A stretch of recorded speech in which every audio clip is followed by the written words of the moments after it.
আমরা প্রায়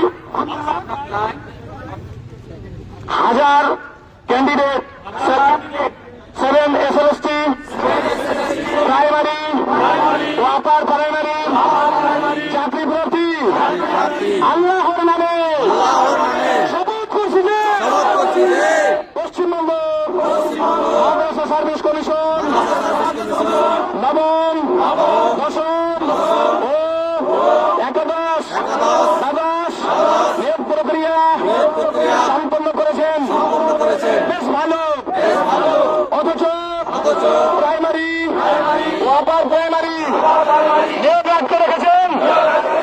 অথচ প্রত্যেকটা সরকারি মাদ্রাসায় ছাত্র শিক্ষক অনুপাত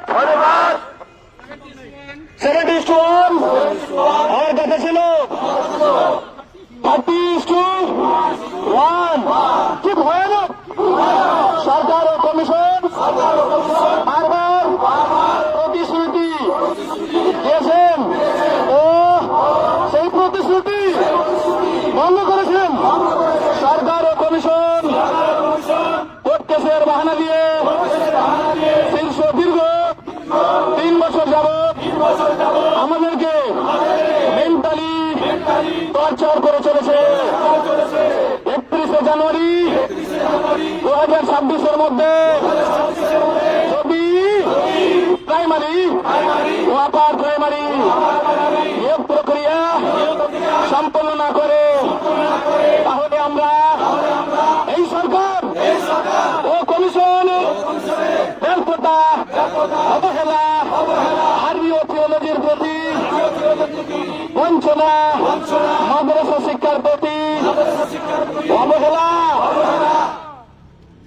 মাদ্রাসা শিক্ষা বন্ধ করার অপচেষ্টা, মুসলিম শুধুমাত্র ভোট ব্যাংক হিসেবে ব্যবহার, এই বিষয়গুলি আমরা নিজ নিজ জেলায়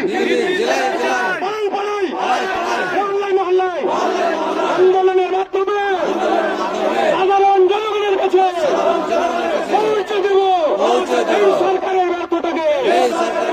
শাসক বলে, লোকানি বলে, লোকাল এমপি সমস্ত মেম্বারদের ঘেরাও করে আমরা জবাব দেব। আমরা মুসলিমরা পারি কি? প্রান্তিক দেশের ছাত্রছাত্রীদের ভবিষ্যৎ এবং আমাদের